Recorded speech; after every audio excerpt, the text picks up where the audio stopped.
Hey guys, I'm going to talk about clip-on bangs today.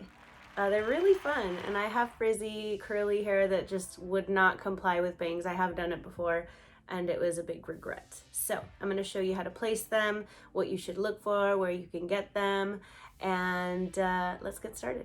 So basically when you buy these, you're gonna find some clips on the back. The top one's gonna anchor it to the crown of your head, and the two side clips are gonna help you, not have a Donald Trump moment.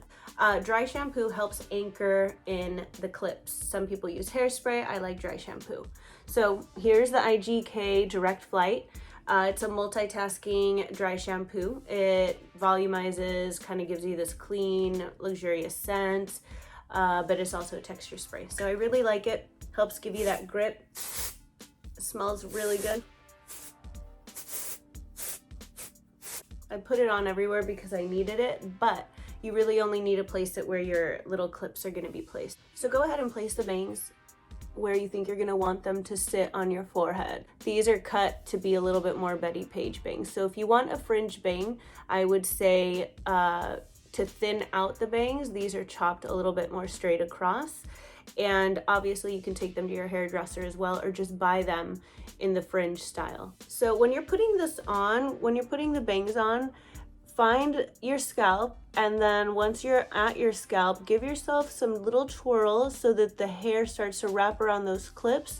And once you think that you've gone around a few times and tangled it around the clip, go ahead and give it a press. Now for the sides, what you're gonna wanna do is move the hair from underneath and give it a scoop under so that you're pulling up any hair that might be kind of starting to come out and peek through.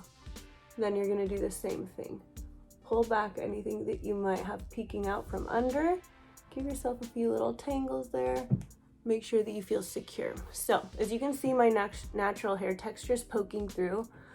This is natural hair, so I can curl it and make it match, but you can also just tuck it behind your ears for a more natural look. You can put 2 pins. You can also give yourself a little more volume in the back so that it matches the texture of the bangs. You can get these on Amazon. You can get these at a wig store online. I would say to support a local hair or wig artist and have them made custom, to whatever it is that you're looking for. So I really enjoy having them. You can do a bunch of different styles with the bangs, and it's just fun to have a zero commitment look to play around with. I want to show you how you can kind of make an adjustment if you feel like you need them to be shorter. These clips are anchored in, so you're gonna go ahead, loosen this one, see if you can scooch it back a little bit, which I think worked. I feel like that's giving me a better look. You just find where it's placed on your head that you feel is right, and you're good to go. Bangs, voila.